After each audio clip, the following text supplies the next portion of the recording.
Olá, pessoal. Eu vou repetir a aula que eu coloquei e saiu sem som, tá? Então, peço desculpas por esse imprevisto e também pelo fato de que eu não vou refazer totalmente a aula, vou escrever à medida que eu vou falando, eu vou usar as minhas notas, tá? Por uma questão de tempo, e eu espero que a aula não fique muito prejudicada.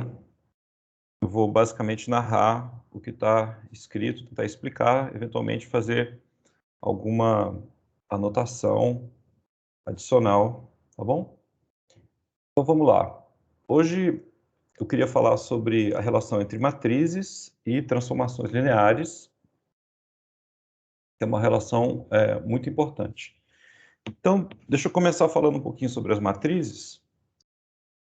Uma matriz M por N, a gente fala assim, né? É uma lista de números reais para a gente nesse curso, e onde você tem, usualmente você usa aqui uma letra para representar a matriz, mas no fundo é uma lista de números com dois índices, tá? Aqui eu escolhi I e J para indexar esses números reais. Então são M vezes N números, e num outro curso a gente pode, em vez de considerar números reais, como as entradas da matriz, né, esses numerozinhos aqui, podem ser números complexos ou até outros tipos de números que o pessoal da álgebra inventa e se diverte com eles, tá bom? E normalmente você representa essa tabela aqui de números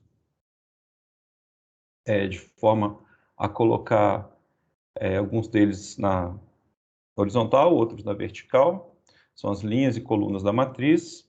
Tá, o primeiro índice, a convenção é que quando você muda o valor do primeiro índice, você está mudando a linha, certo?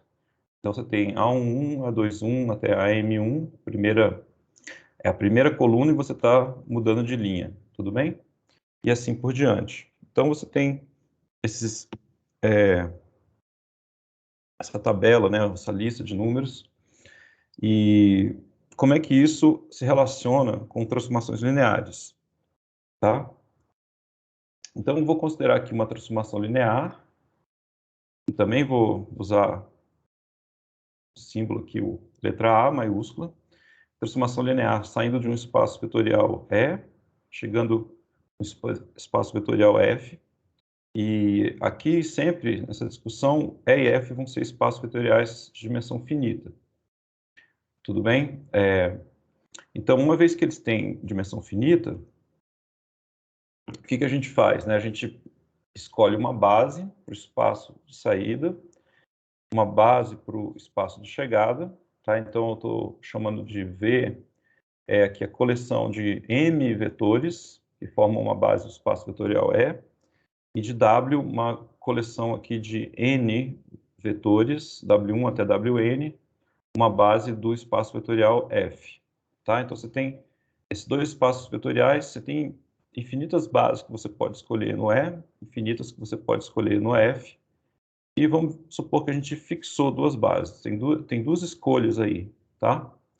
A base no espaço de saída e no espaço de chegada. Bom, aí, se você pegar um elemento qualquer, né? Eu vou escrever aqui um elemento qualquer pega um Vzinho pertencente ao E, tá certo? E você aplica a transformação A, então você vai parar num vetor aqui do espaço vetorial F.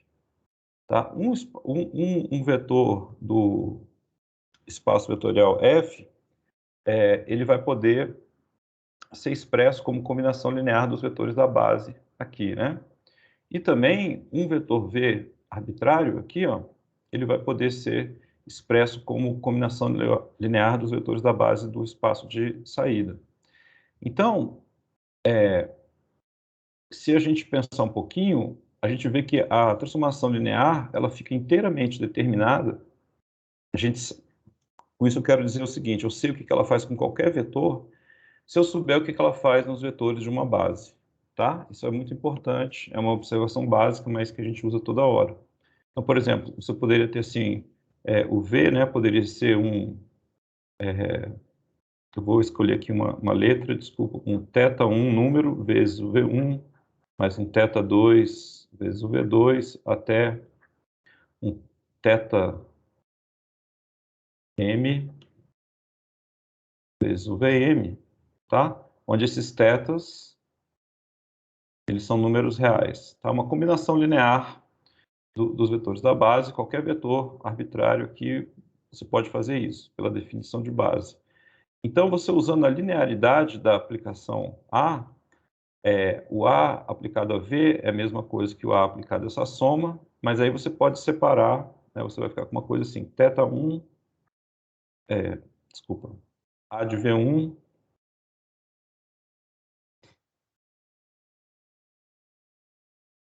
mais θ2, A de V2, etc., até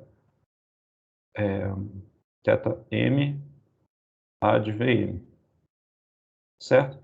Então, ó, se você tem o vetor V, você conhece supostamente esses números. E se você tem a informação adicional de quem é o A de V1, A de V2 até o A de Vm, então você soma tudo isso aqui, multiplica pelos tetas e você sabe o que a A faz num vetor arbitrário. Tá? Essa é a moral da história. Então, o que a gente vai fazer para relacionar as transformações lineares com as matrizes? A gente vai ver o que ela faz com os vetores da base, e depois a gente vai expressar esse resultado como combinação linear dos vetores da base aqui do espaço de chegada, do espaço F.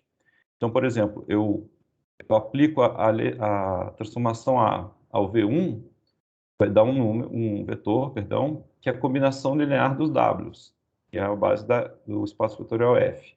Aí eu chamo esses números que definem a combinação linear de A11, A21 até AN1, tá certo? E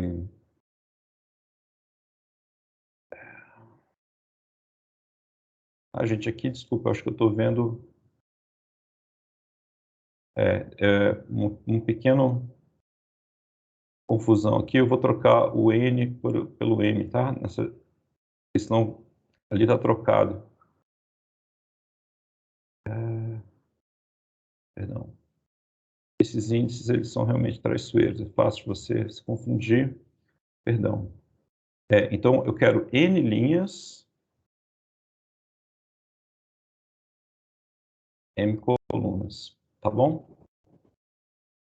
Então, aqui, eu só estou trocando as letras aqui para ficar coerente com o que está lá embaixo, tá? N linhas, M colunas.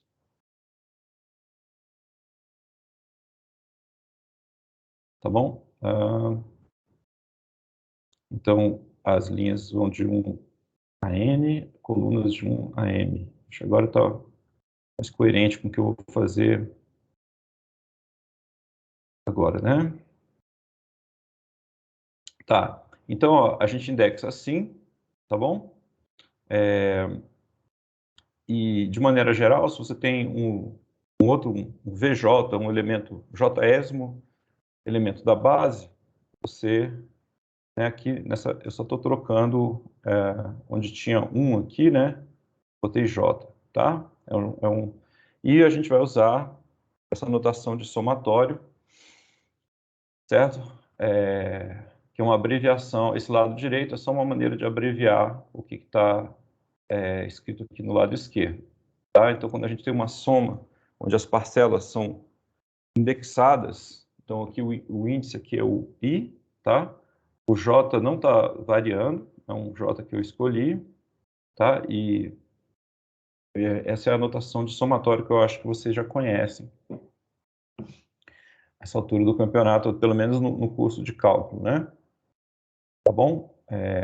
Bom, então aí se você fizer essa brincadeira de aplicar a transformação A para cada elemento da base e escrever o resultado como combinação linear da outra base, da base do espaço vetorial de chegada, você tem esses A e J, que são as entradas da sua matriz, tá?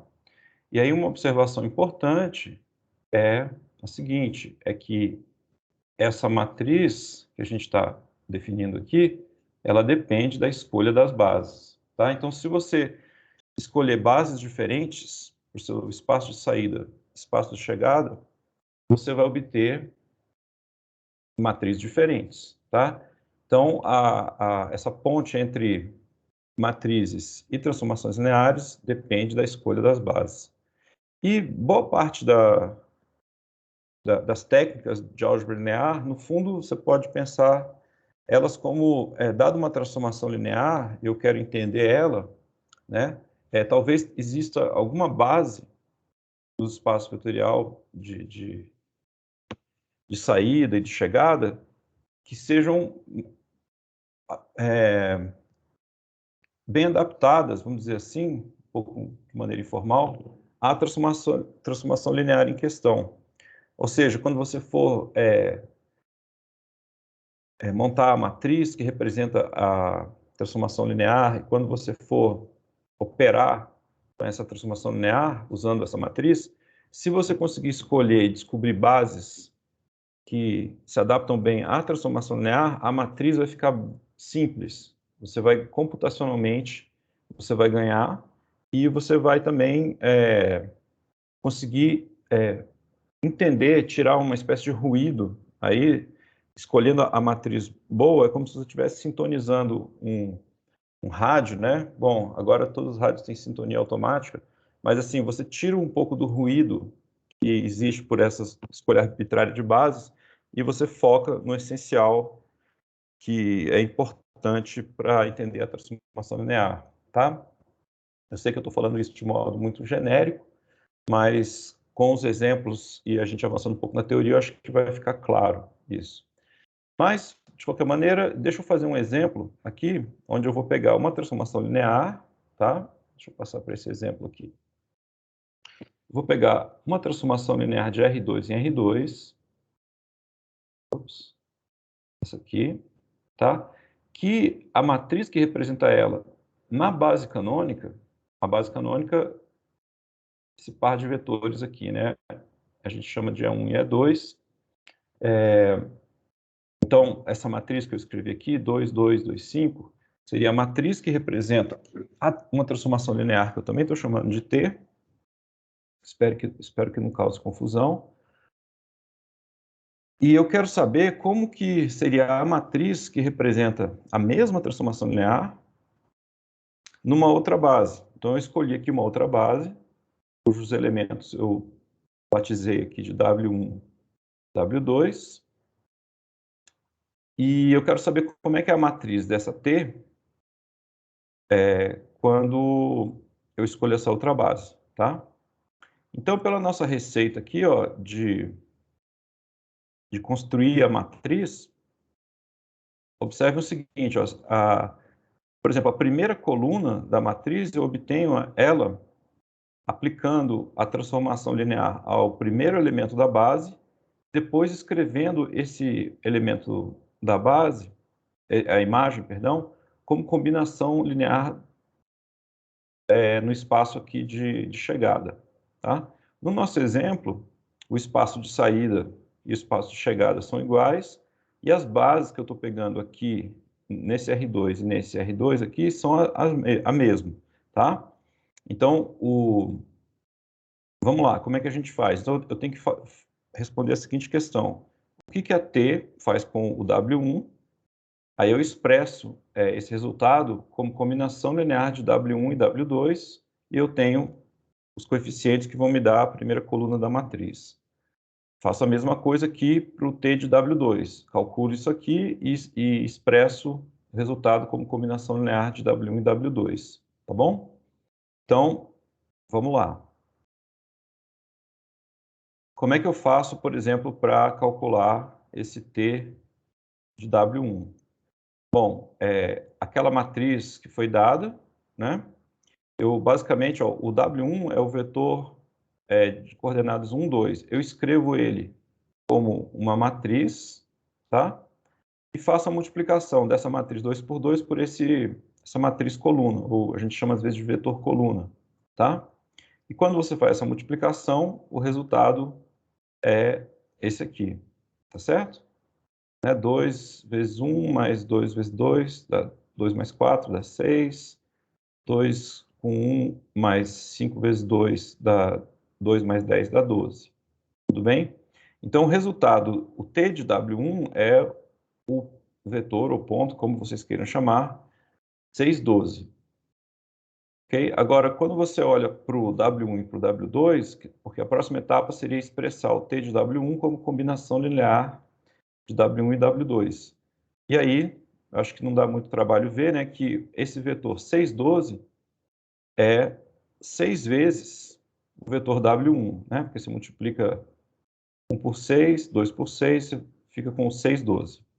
Tá? Então, a combinação linear que eu estava buscando fica assim, 6W1 mais, aqui como a gente está fazendo um exemplo, eu vou me dar o trabalho de escrever, mais 0 vezes W2. Então, a primeira coluna da matriz que a gente está buscando seria 6, 0. Tá? Primeira coluna nessa ordem, 6 em cima, depois o 0 embaixo. E a gente faz algo praticamente idêntico aqui para descobrir a segunda coluna. A gente pega o W2, que é o menos 2, 1, coloca ele como um vetor coluna, faz a multiplicação com a matriz que foi dada, e aí se você fizer a multiplicação, curiosamente, o menos 2, 1, ele, quando você multiplica, o resultado é o próprio menos 2, 1, tá? Então, eu poderia escrever o t de W2 como sendo 0 vezes o W1 mais o 1 vezes W2, porque o t de W2 é o próprio W2, tá legal? E pronto, então eu achei a matriz. A matriz vai ser dada por 6001. Ok, tá? E por que que isso pode ser interessante? Só como tentando ver por que que a escolha de bases, né, pode influenciar bastante no nosso trabalho, assim, mexendo com transformações lineares. Aqui tinha essa base aqui, é a base chamada canônica, porque ela historicamente, é a mais simples, talvez, para as pessoas normais e anormais, é a mais simples associada ao sistema de eixos que a gente chama de eixos cartesianos, tá? E ela, se você sabe medir ângulos, o fato de ser um ângulo reto aqui também simplifica algumas contas. Então, outro motivo, isso aí já é um pouco da minha cabeça, né? Nós moramos num planeta que aproximadamente, tá? Aproximadamente apenas, você pode pensar que é plano, né? O chão, assim, né? E você tem a força da gravidade. Então, naturalmente, a física vai fazer a gente pensar em ângulos retos, né? Então, por exemplo, quando você suspende um cordão aqui, ele vai baixar perpendicularmente ao chão, tá? Então, é natural a gente pensar em eixos ortogonais nesse sentido. Eu fico imaginando se a gente vivesse num espaço sem gravidade, então, se você largasse um cordãozinho com uma massa aqui, o negócio ia ficar flutuando de maneira esquisita. Eu não sei se a matemática, as ideias matemáticas e físicas seriam as mesmas, embora a física e a matemática eu acho que seriam as mesmas, mas assim o jeito de representar essas ideias poderia mudar. Enfim, essa base aqui é uma base que a gente considera natural, usa muitas vezes, mas, por exemplo, se eu tivesse interessado em estudar essa transformação linear, a matriz, quando eu escolhi a base canônica, ficou assim, 2, 2, 2, 5, e essa outra matriz ficou, cadê ela? Aqui, 6, 0, 0, 1.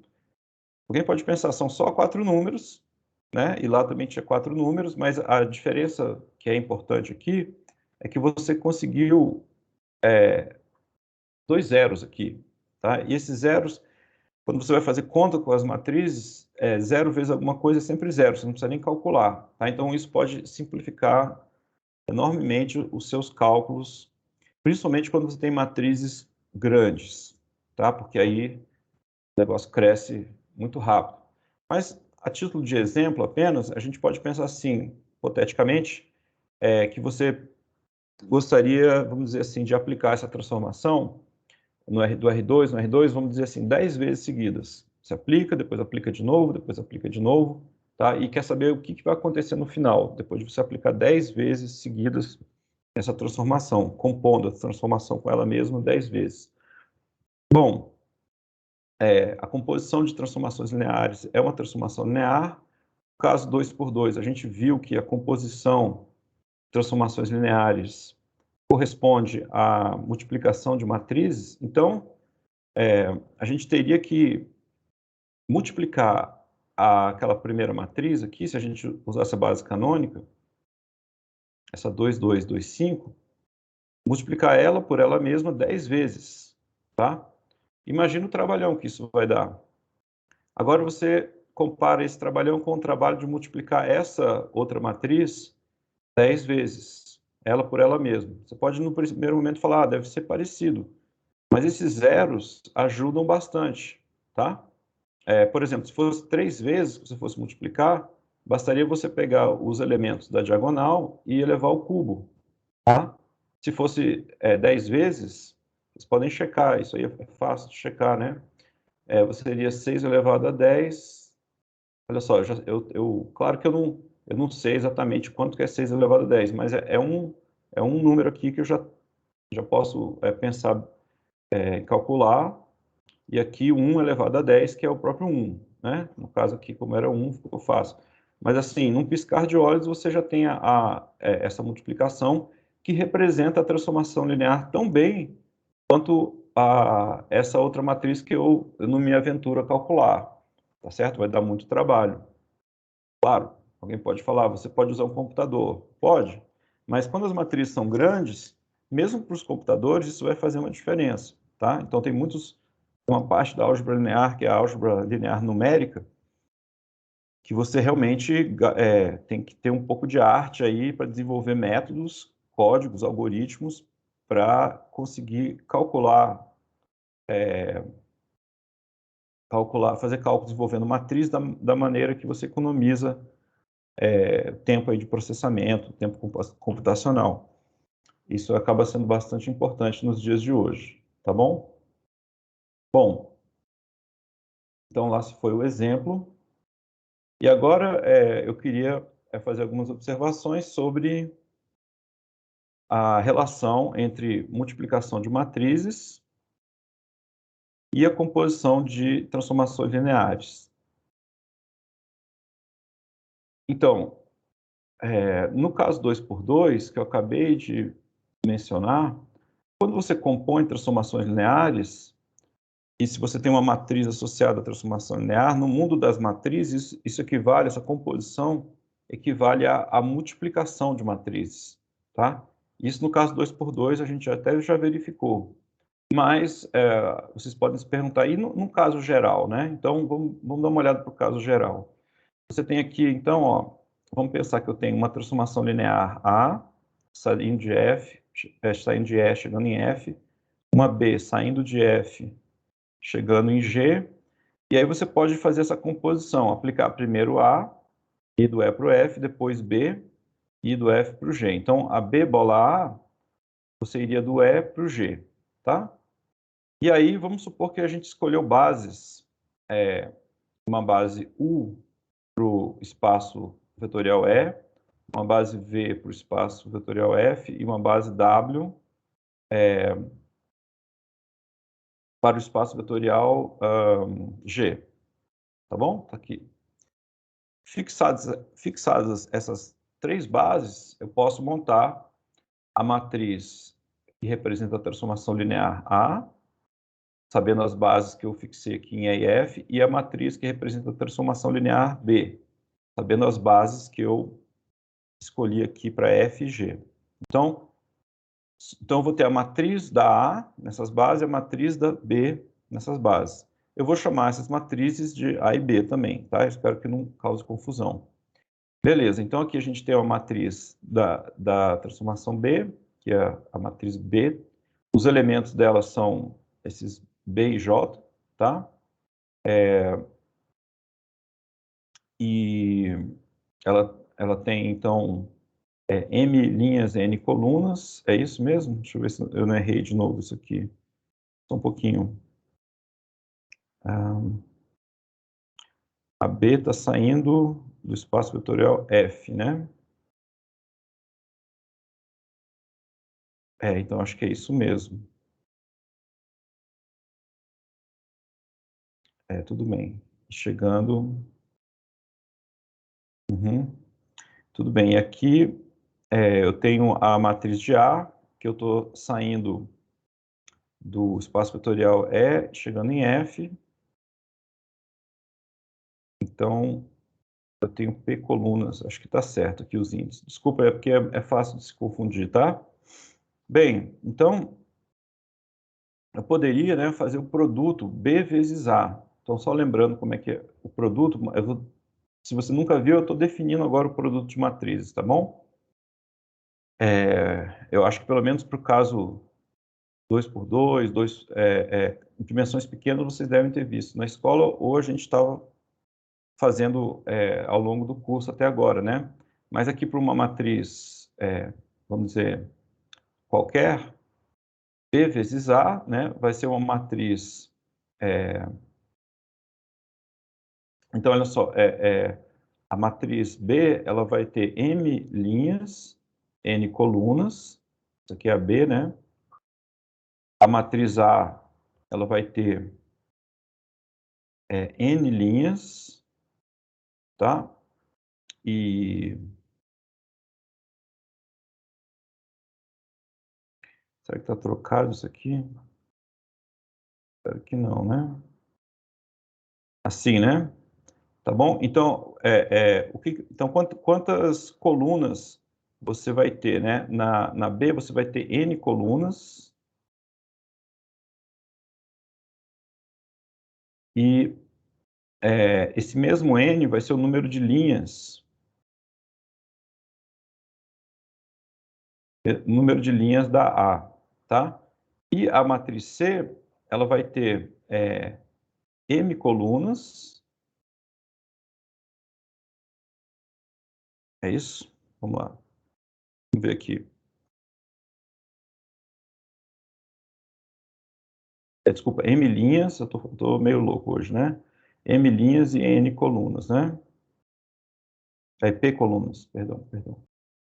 Tá? Então, a gente vai ter essa relação. Então, você tem que ter o número de colunas da matriz, que é o primeiro fator da multiplicação, igual ao número de linhas da matriz, que é o segundo fator aqui da multiplicação, tá?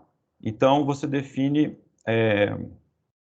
assim, tá? Para você ter o elemento da iésima linha, jésima coluna do produto B vezes A, você vai pegar a iésima linha da B, tá certo? E você vai olhar para a jésima coluna da A e você vai pareando esses elementos, tá?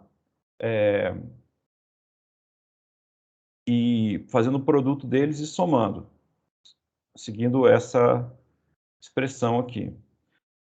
Tudo bem? Então, o elemento IJ, vamos dizer assim, da matriz BA é dado por isso aqui. Notem que o K, né, ele está servindo aqui como um índice de somatório. Então, o resultado aqui final, o I e o J estão fixos, tá? Eles aparecem do lado esquerdo. Então, como a gente vai fazer muita conta envolvendo esses somatórios, em geral, o índice de somatório, em geral, pode ter contra-exemplos, mas em geral ele aparece repetido aqui, tá vendo? Tem um índice K no B aqui e tem um índice K no A. Então isso já é um indicador aqui que você vai estar somando no índice K. Tudo bem?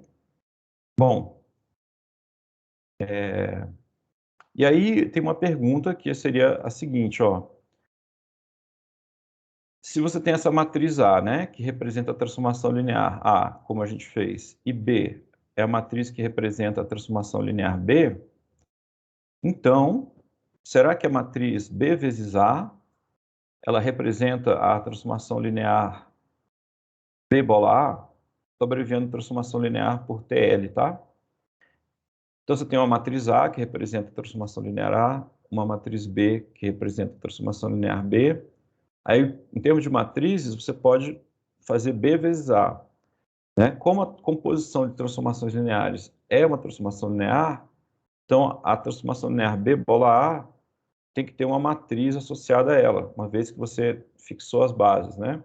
E a pergunta é se essa matriz vai ser exatamente a matriz B vezes A, tá? Para o caso 2 por 2, a gente viu que isso é verdade. A gente viu que isso é verdade. Aqui é só um diagrama,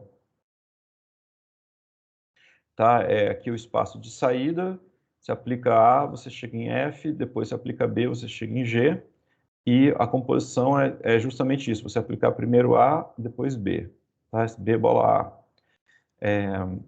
Então, assim, eu queria deixar isso como um exercício, até para vocês adquirirem um pouco de familiaridade com essa manipulação de índice, de somatório, mas na nossa aula síncrona, se alguém tiver alguma dúvida de como completar o argumento, vocês, por favor, manifestem e eu faço isso para vocês, mostro para vocês. E, de qualquer maneira, isso aí deve estar em qualquer livro também. Tá? Basicamente, eu queria que vocês verificassem que a resposta aqui para essa pergunta é sim. Tá? Então, a matriz que representa a B bola A é a matriz B vezes A, uma vez que você fixou todas as bases aí que você escolheu para poder montar as matrizes A e B. Ok? E isso aí eu acho que é uma boa justificativa para a gente multiplicar matrizes da maneira como a gente multiplica. Porque lá no colégio a gente acaba tendo que engolir um pouco essa definição, não sabe exatamente por que as matrizes são multiplicadas do jeito que são. Então, uma justificativa, ou pelo menos algo que estimula a gente a pensar essa multiplicação assim, é que compor transformações lineares é uma coisa muito natural, né? Você roda um objeto, depois você projeta esse objeto, certo? Você vai fazer uma sequência de transformações lineares, uma composição, aplicando essa transformação linear a um determinado objeto, pode ser algo geométrico, pode estar fazendo um videogame em 2D, em 3D, não sei, alguma coisa assim. É muito natural, né? Você modificar os objetos geométricos que você quer representar. Então, quando você vai usar números para fazer essa transformação, essa sequência, você vai introduzir essas matrizes fixadas às bases, e aí você vai ter que multiplicar matrizes, tá? Então, multiplicar matriz grosso modo, também compor transformações lineares, tá? Essa é a moral dessa pergunta aí, da resposta. Para você verificar, tá? Você poderia simplesmente falar, bom, eu vou calcular a matriz que representa B bola A. Como é que você faz isso?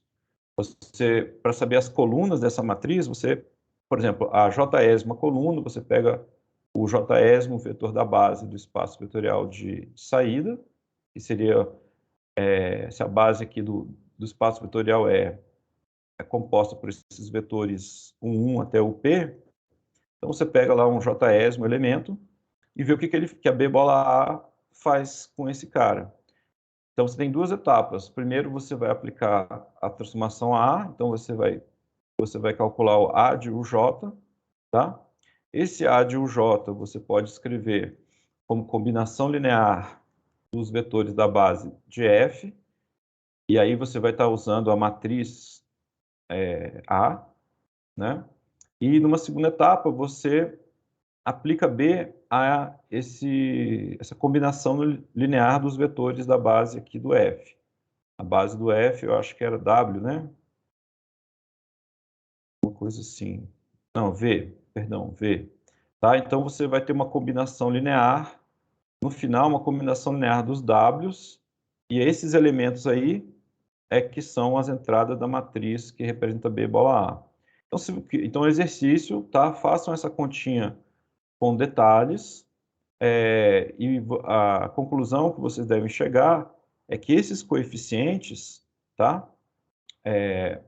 Coincidem com esses aqui, ó, tá? Portanto, a matriz que representa B igual a A vai ser a matriz B vezes A. Então, eu vou deixar isso como exercício. Peço desculpas aí pelo problema que eu tive com o som. E aí, então, por isso eu fiz essa aula um pouco diferente, que eu não fui escrevendo e falando, ao mesmo tempo falando. Eu já estava escrito, tá? Eu aproveitei o que eu já tinha escrito, porque, enfim, eu já estou esgotado com essas aulas remotas, tá bom? Então, a gente se encontra de maneira síncrona e vamos continuando o curso. Eu vou agora tentar desligar a câmera. Até a próxima, gente.